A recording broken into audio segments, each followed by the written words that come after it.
Script writer बदला. फडणवीसांचा ठाकरे बंधूंच्या मुलाखतीवर टोला. चंद्रसूर्य असेपर्यंत मुंबईला राज्यापासून कोणी तोडू शकत नाही, फडणवीसांकडून पुनरुच्चार. मुंबईत जन्माला आल्याशिवाय इथले प्रश्न कळत नाहीत, देवेंद्र फडणवीस नागपूरचे. बाहेरच्या नेत्यांना वाटतं इथे प्रॉब्लेमच नाहीत, राज ठाकरेंचं विधान. 25 वर्षापासून तुम्ही मुंबईसाठी काय काम केलं?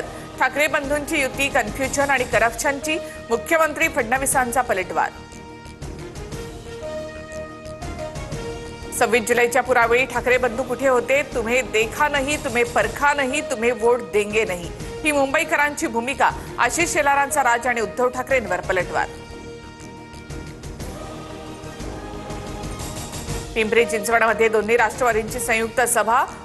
रोहित पवार अजित पवारांसोबत प्रचारामध्ये सक्रिय. भाजप विरोधात पवार काका पुतण्याकडनं घड्याळ आणि तुतारीचा प्रचार.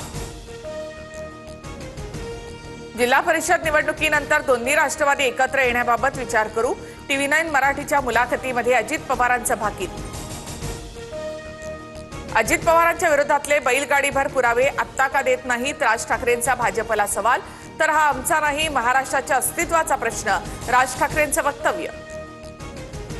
ठाकरे बंधू आता वैफल्यामधून एकत्र आलेत. राज ठाकरे आता किती नगरसेवक निवडून आणतात ते बघूयात. सुनील तटकरेंचा खोचक टोला. 2 महिन्यात छत्रपती संभाजीनगरचा पाणी प्रश्न मिटेल. दाओसमधून छत्रपती संभाजीनगरसाठी आणखी प्रकल्प आणू. संभाजीनगरमधील DP रोड अतिक्रमण मुक्त करणार. टॉकशोच्या माध्यमातून मुख्यमंत्री फडणवीसांचं आश्वासन. एक वेळेस विरोधात बसू, घरी बसू, पण MIM सोबत युती कदापि सहन करणार नाही. ना बाण ना खान, राखू भगव्याची शान. छत्रपती संभाजीनगरमधून मुख्यमंत्री फडणवीसांचं भाष्य. छत्रपती संभाजीनगरमध्ये MIM मधील गोंधळ पुन्हा चव्हाट्यावर. MIMच्या रॅलीमधील काही कार्यकर्त्यांना मारहाण. इम्तियाज जलील यांच्या गाडीवरील हल्ल्याप्रकरणी 50 जणांवर गुन्हा दाखल. अंबरनाथमधील काँग्रेसचे 12 नगरसेवक भाजपत. प्रदेशाध्यक्ष रवींद्र चव्हाण, गणेश नाईकांच्या उपस्थितीत पक्षप्रवेश. महायुतीच्या घटक पक्षांसोबत आघाडी केल्यामुळे काँग्रेसने कारवाई केली होती. नवी मुंबईत भाजपकडून जाहीरनामा प्रसिद्ध. पुढील 20 वर्ष घरपट्टी वाढवणार नाही. मंत्री गणेश नाईकांचं मतदारांना आश्वासन. भाजपचाच महापौर बसणार असा विश्वास व्यक्त. नवी मुंबईत उपमुख्यमंत्री एकनाथ शिंदेंचा रोड शो. बेलापूर, जुईनगर, वाशी परिसरात शिवसेनेच्या उमेदवारांना पाठबळ देण्यासाठी शिंदे मैदानात, भाजपला आव्हान. जो भगव्यासोबत भाजपसोबत बेईमानी करेल, मी त्याच्यासोबत कधीच उभी राहणार नाही. रवी राणांनी भाजप विरोधात उमेदवार द्यायला नको होता. या बावनकुळेंच्या वक्तव्यानंतर नवनीत राणांची भूमिका.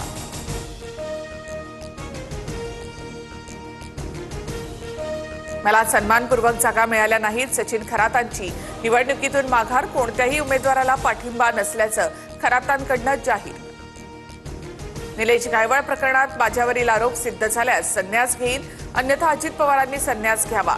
मुरलीधर मोहोळ यांचं अजित पवारांना खुलं आव्हान. ठाकरेंकडून मुलीला तिकीट नाकारल्यामुळे दगडू सकपाळ नाराज. म्हातारा झाल्यावर माणसाची गरज संपते, खंत व्यक्त करतानाच दगडू सकपाळ भाऊक. कुठल्याही अफवा पसरवू नका, मी मनसेतच आहे. संतोष दुरेंचे त्यांच्या दृष्टिकोनातून आरोप. भाजपमध्ये जाण्याच्या चर्चांना संदीप देशपांडेंकडून पूर्णविराम. सांगलीमध्ये अजित पवारांना मोठा धक्का. प्रभाग 6 मधील उमेदवार आझम काझी यांच्यासह 8 जणांवर हद्दपारीची कारवाई. भाजपकडून सूडबुद्धीनं कारवाई केल्याचा काझी यांचा आरोप.